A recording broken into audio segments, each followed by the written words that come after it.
All right, ladies and gentlemen, welcome back to the Off Axis podcast. I'm here with Jaren Grob. Jaren's a professional inline skater. Jaren, how you doing today? Good. How are you? Good. You're visiting Vegas. You're from Dallas. Well, originally from Utah, right? Salt Lake City? Yeah, originally from Utah, but I live in Dallas, Texas right now. Sick. So, Jaren, you've been inline skating since what? Like 19... When did you start? 95? 94. 94? 94. So what got you all started in this? Because you have a very, very interesting background. Or 93. No. I started in 92. My bad. 92? 92. When you were like 10 or so? I started when I was 11, yeah. 11? 1992. And what got you into it? And where did you, how did you start doing this professionally? Well, I started, my friends, they were like, you should get some rollerblades and let's go do some roller hockey. So I played one game, and I was like already into team sports, and we lost and got destroyed, and I was like, that sucks. I did really good. So I was like, I'm just going to start jumping off curbs. And then I just kept getting better from there, and the rest, I guess, is history. Jumping off curbs and stuff. And then you eventually started doing ringling, right? You dropped out of school to do ringling bros? Before that, I had I would go to the roller rink and jump off the little kicker and do a little contest there. My dad found a skate park that was owned by a professional bike rider, and he had actually started doing shows and brought me on tour at age 14. Did a few years of tours, school shows, airwalk, stunt team shows, just all over the nation. And then at 16, I ended up joining the Ringling Brothers Circus and touring with them. So were you living on a train and traveling, or was it different? Yeah, in the circus when I was 16, we lived on a train. It was pretty wild. I went to school and everything, and that was a wild adventure. Yeah, they say run away with the circus, but you literally dropped out of school and ran away with the circus. Yeah, it was just one big party, 16 years old. And my people that were watching me were just like 18-year-old skaters. That's crazy. So, and then you started competing, right? Yeah, I mean, I would compete before then. And I actually, before I joined the circus, I qualified to do ASA, which was the tour. Our pro tour, to try to qualify to turn pro, and I ended up joining the circus instead. And then I quit the circus to start the tour competition series. And then I ended up turning pro in Las Vegas in 1998, officially ASA pro. All right, and what year was the first X Games you did? First X Games I did was in 1999 in San Francisco. I was on the other ramp when Tony Hawk landed his 900 and watched Travis Pastrana jump into the ocean, all that cool stuff. So it was just an amazing experience. I remember that.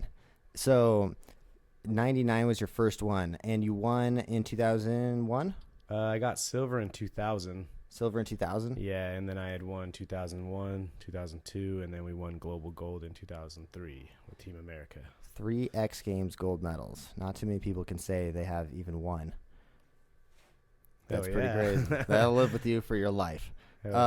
So what would you I remember there was a pretty bad crash that you had. It was on television and stuff. You jumped out of the vert, and yeah, it was was that in X Games? No, it was leading up to the X Games. It was one of the ASA Pro Tours. They would do best tricks along with the contest, and it was on a vert ramp best trick. And I was against the Yasutoko guys, which are amazing on vert, and I really can't beat them at a best trick on a vert ramp. So my friend Sam Fogarty said, you should jump off of the vert ramp into the judges' tower because you got more street than them. And I ended up almost snapping my neck. Really bad fall, one of my worst crashes ever. Yeah, that one was pretty brutal. So what year okay, not only do you have 3 X Games gold medals, but you were the star character in a video game. How did that all come along?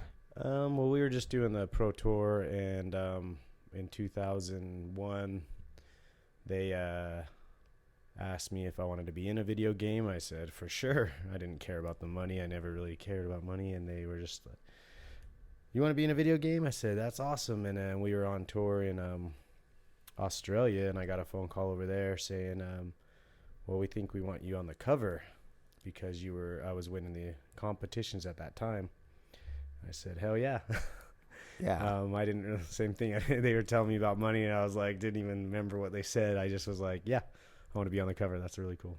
Yeah, definitely want to be on the cover. That'd be pretty sweet. Yeah, I remember as a kid, I was like crashing you into cars and stuff on the video game.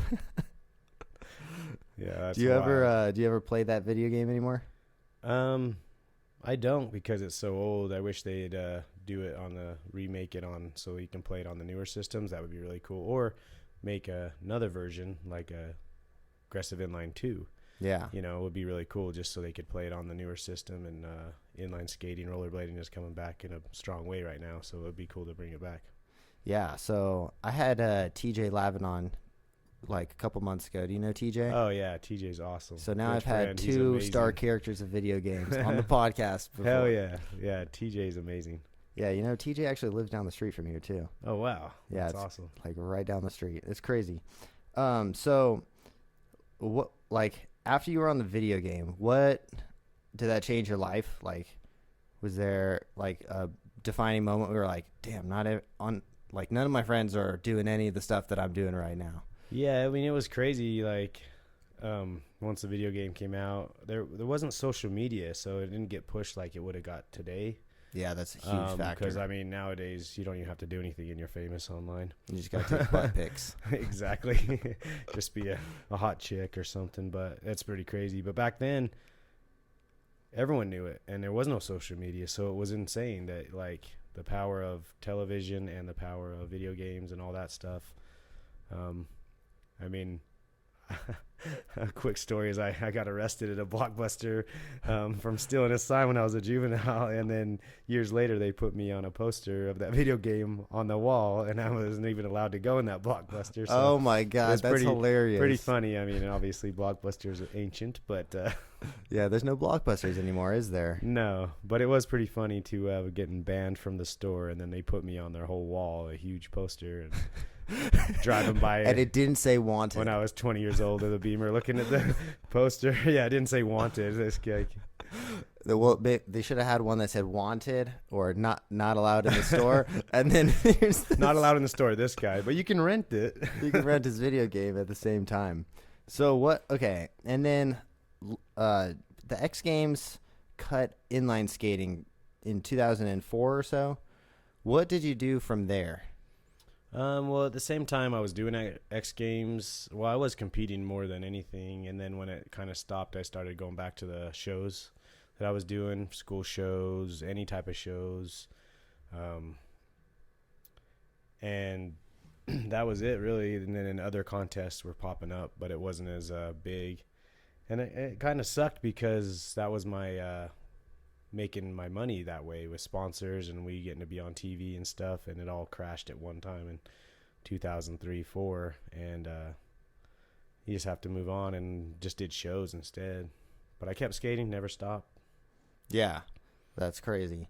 So, and you were also sponsored by Yoo-Hoo or something, right? That was Yeah, like I your had big a sponsor back in the couple day. corporate sponsors, and I got a little bit of slack for them because it wasn't part of the industry, but at the same time I looked at it as in I'm getting money from these other companies and, you know, trying to put it back into skating by paying my bills and passing the word on with skating, and also trying to start my own skating stuff.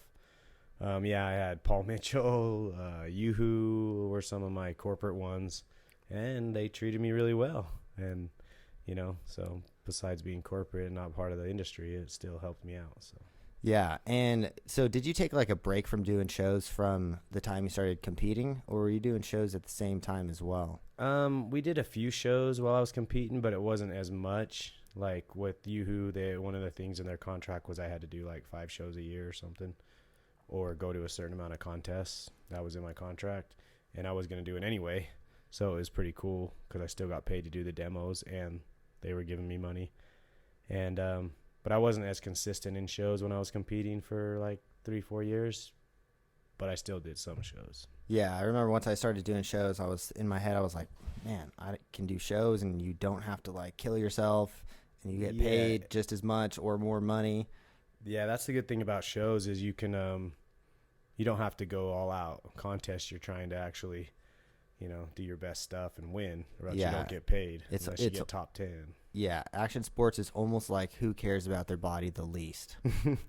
Well, I mean, yeah, it's like you're not thinking about you got these other professionals that are making hundreds of thousands of dollars or millions, and if someone put $1,000 on the line, we would risk our body and death just to try to win it $1,000, which wouldn't even pay for our medical bills. But it was just, skating is a different, Yeah, when you put it that way, that's a huge gamble too. Yeah, $500, and we would just throw our bodies around like just to try to win it, do the craziest things. Now looking back, it's pretty insane, but we just loved what we did. So it would have been awesome if there was the money there, because we could fix our bodies a little better. But yeah, like nowadays they got like chiropractors and massage therapists and stuff on site. And and they have the money to get the best health stuff and fix their bodies for sure. Yeah. And so what are you doing nowadays? I just finished up shows, right? Yeah, I just got done with doing some shows in Northern California for All Wheel Sports, and I'm driving back right now. I'm in Vegas, seeing Tanner and Mason. Yeah. And I'm going to go to Utah, see my family for a few days, and then back to Dallas, see my son, and hang out. I'm a little injured right now, so I'm going to just take a little time off, get back in shape, and then I'm going to start back skating, doing shows, and I've been doing a lot of jiu-jitsu, so that's been fun too.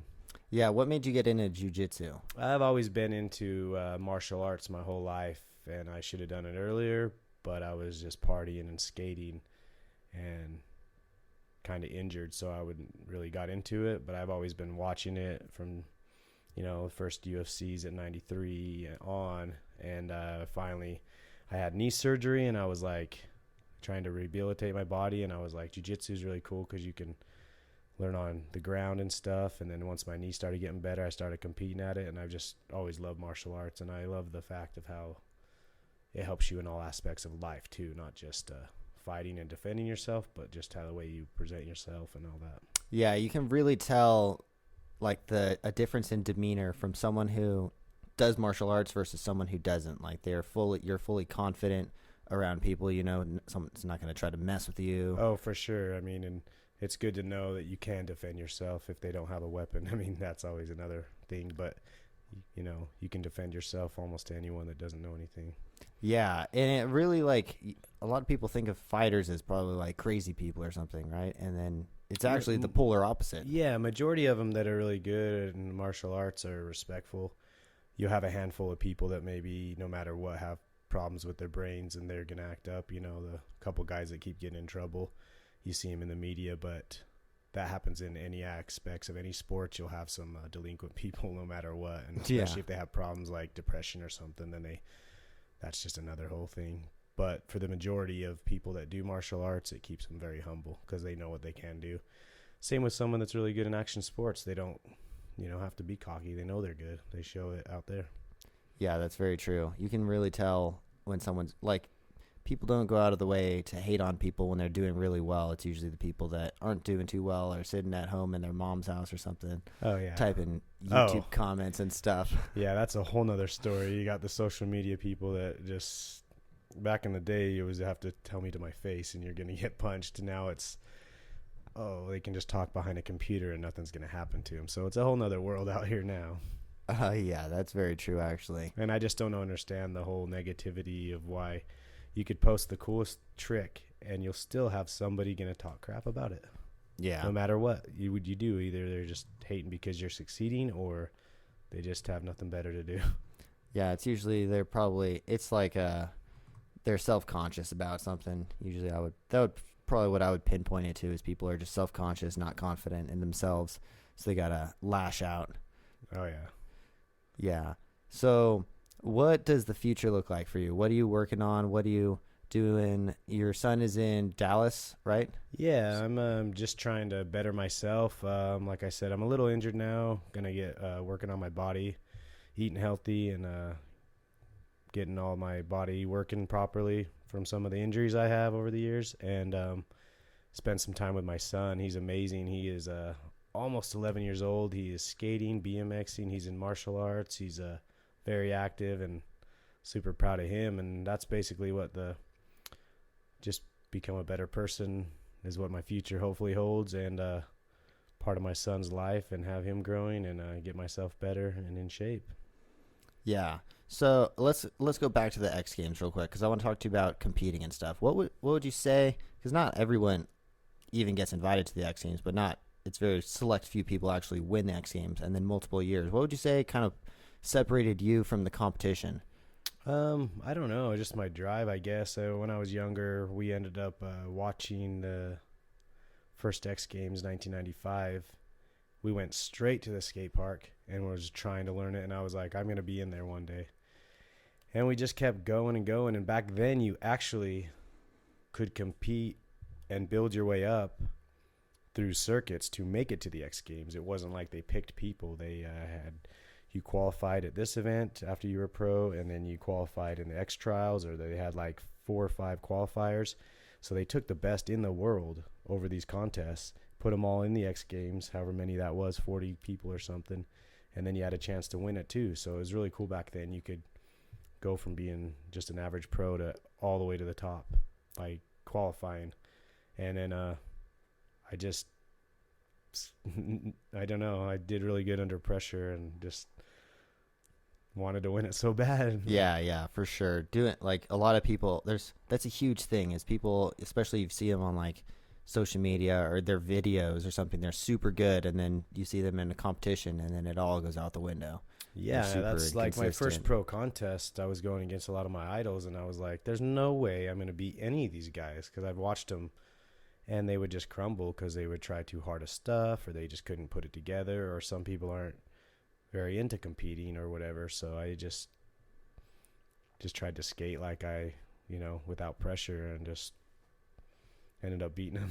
Yeah. Did you have like a certain kind of strategy, like I'm gonna flow the park in a certain way, or like? Well, I've always been pretty good at remembering stuff. So like I help choreograph shows and stuff. So I also used that to put a run together that was really like, that would flow with hard tricks and, consistency and like good lines.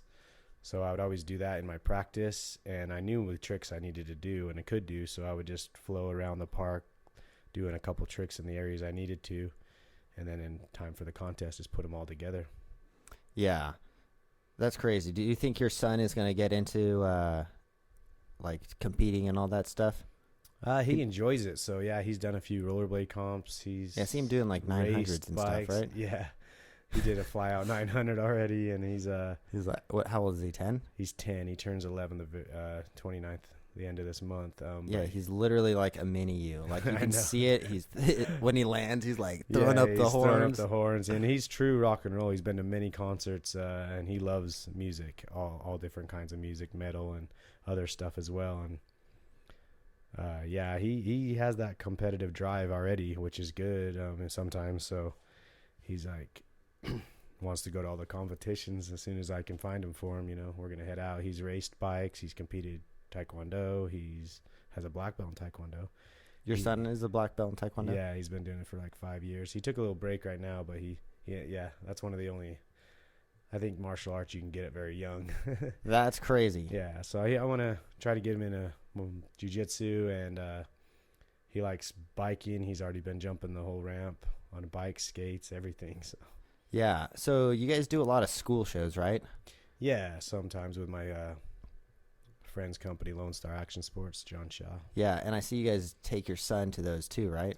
Yeah, I got to take him when we did a fair, because it was on a weekend, because he has school too. Oh yeah, that's true. They got a school. But he got to come down, and he ended up jumping the whole ramp, and it's a pretty hard ramp to jump. It was amazing. And then like just to get to do shows with my son was just a huge moment, Yeah.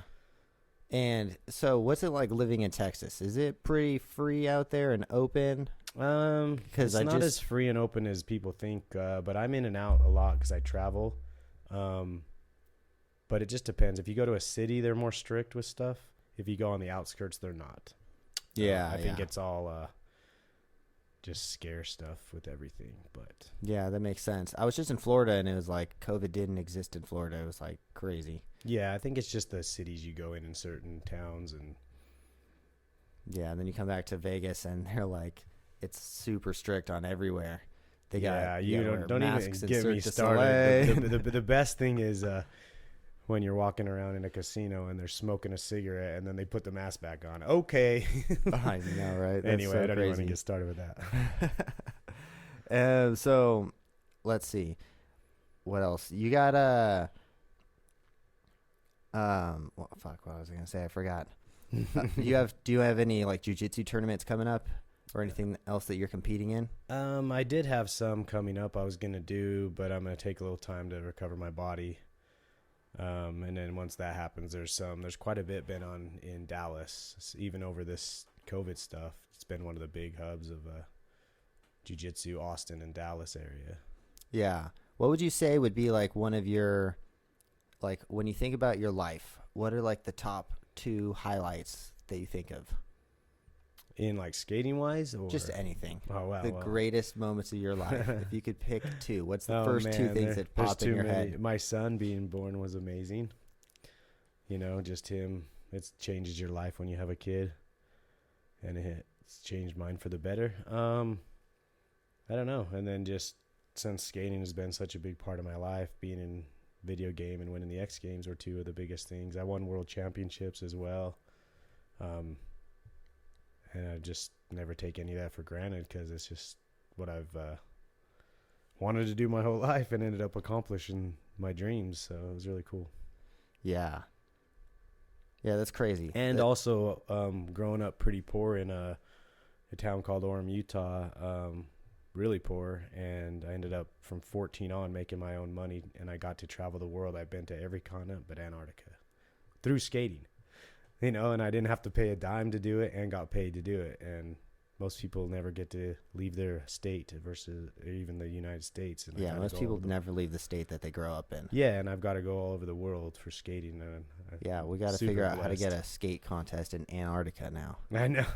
I just want to go hang out with some penguins. I'll be good. Yeah. I wonder if they even have streets out there. They don't, right? I don't know. I'm not very educated on Antarctica. Neither am I. I think of penguins and igloos and stuff when I think of Antarctica. Yeah, just cold. I don't like the cold, but it would be good to go there one time. Yeah, what was your favorite place you've been to? That is hard. I loved Australia a lot just because it seemed like at the time it was laid back. I'm sure things are a little changed now. I don't know because I'm not there and I don't read into all the crap.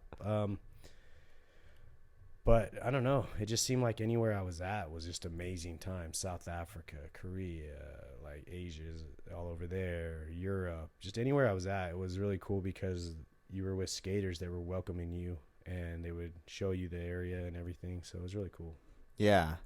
That's crazy. Like when you talk about a roller coaster of a lifestyle, that's the epitome. Like when people say that, circus, I think of you. Like you're the first person that I think about. I got some messed up stories for sure, but some people don't believe me, but they're real.